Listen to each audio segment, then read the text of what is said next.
கடகராசி நேயர்களுக்கு 2025 ராகு கேது பயிற்சி பார்த்தோம் இல்லைங்களா? இப்போ நம்ம பார்க்க போகிறது சிம்ம ராசி நேயர்களுக்கு எப்படி இருக்கும். கொஞ்சம் ஜாக்கிரதையாக இருக்கணுங்க. ஏன்னா உங்களை பொறுத்த வரைக்கும் கண்டகச்சனி முடிஞ்சு போச்சு, அஷ்டம சனி நடந்துகிட்ருக்கு. அதே மாதிரி இப்போ உங்களுக்கு ராகு கேது பயிற்சியும் வந்திருக்காரு. கணவன் மனைவி உறவில் மிக கவனமாக இருக்கணும். பிஸ்னஸ் பார்ட்னர்ஸில் ரொம்ப ஜாக்கிரதையாக இருக்கணும். நம்பிக்கை துரோகங்களும் ஏமாற்றுபவர்களும் நிறைய இருப்பாங்க. இத்தனை நாள் உங்களுக்கு பாசமாக இருந்தவங்க அத்தனை பேரும் உங்களுக்கு எதிரில் போவாங்க.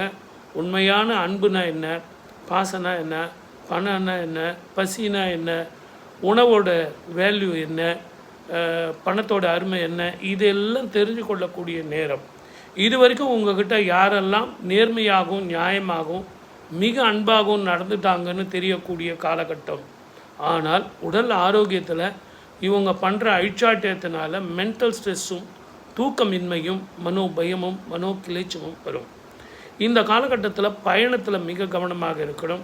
நீரினாலும் நெருப்பினாலும் எலக்ட்ரிசிட்டினாலும் ஜென்மத்துக்கு கேது வரும்போது இரவு பயணத்தினாலும் பல பிரச்சனைகள் வரும். முடிஞ்ச வரைக்கும் டிரைவிங் நீங்கள் அவாய்ட் பண்ணுறது நல்லது. வேறு யாராவது டிரைவிங் பண்ணால் கூட இரவு 9 மணிக்கு மேலே இரவு பயணத்தை தவிர்ப்பது ரொம்ப ரொம்ப நல்லது.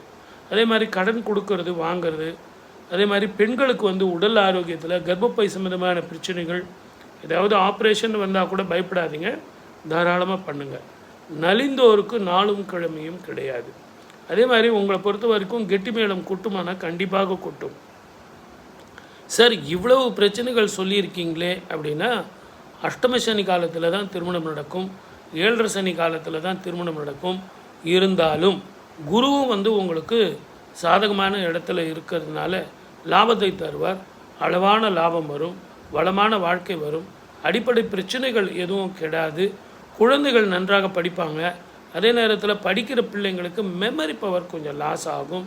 அதனால் கிரிவலம் போகிறது, பௌர்ணமி விரதம் இருக்கிறது அப்படிலாம் அவங்களுக்கு சொல்லி கொடுங்க.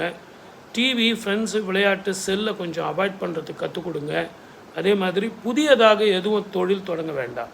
ஏற்கனவே இருக்கிற எக்ஸிஸ்டிங் பிஸ்னஸும் அதே மாதிரி தொழிலும் பார்க்குறது நல்லது.